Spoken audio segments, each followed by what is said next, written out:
Kung mahilig ka din mag-DIY ng mga nails mo dahil nga katulad ko mabihira lang dito sa amin ang may mga nail tech kaya eto magdi-DIY na lang ako at makakamura pa ako. Kaya naman mga kinakumpleto ko talaga yung mga gamit sa pagsa-soft gel extension at medyo malayo-layo pa tayo doon. At eto nga yung una kong binili.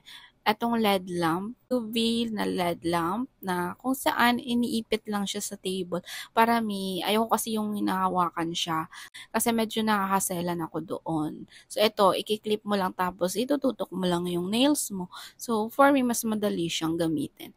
At ito naman yung nail file na kakailanganin natin pang smooth ng mga edge ng nail. So, bumili na rin ako ng dalawa. Ayan yung parang sponge na nail file at napaka-smooth ng neto. Napaka-smooth niya gamitin. Eto nga mga mga pang-manual lang to. Wala pa tayo dun sa ginagamit nilang nail drill.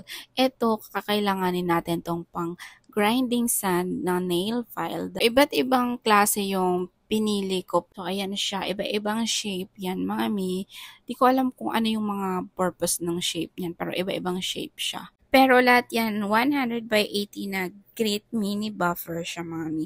And, ayan, double-sided na din siya. Kailangan natin to, lalo na kung wala ka pang nail drill katulad ko. Pag gusto mo, designan na yung soft gel tip at hindi mo pa ilalagay sa nails mo ito, pwede mong gamitin to, yung mga soft gel dyan, na napili mo na or nasukat mo na dyan. Pwede ka na mauna mag-design dyan.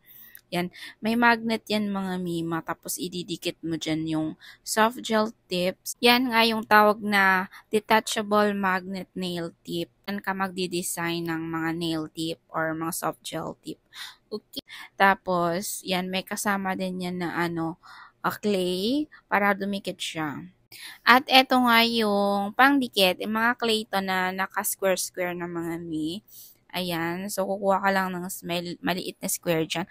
Tapos, ididikit mo doon sa magnet nail tip natin. At eto na nga. Eto na yung aking pangmalakasang Costco na soft gel tip. Oy, madami-dami to ha. Meron tong iba't ibang shapes. Pumili na lang kayo dyan sa may basket kung ano yung shapes na gusto nyo. Pero kung tatanungin nyo kung anong shape to, ito po yung coffin na shape, nail shapes. Yan. Dati yung ginagamit ko is yung almond. Ito, pa-coffin siya. Pwede mo din naman siyang gawing almond. Ikaw na lang mismo magkakat. O, diba? At sinama ko na din to na chinek out itong 3D flower na rhinestone. 3D flower na design mga Sinama ko na din yung recent na nail palette. Ayan, pwede nyo siya gawing background kapag nag-shoot na kayo ng video or pwede nyong gawin siyang dyan kayo mag-mix ng mga gel polish if ever magme-mix kayo, o diba? Ang daming gamit yan mga Nasa basket lang ang mga links, okay?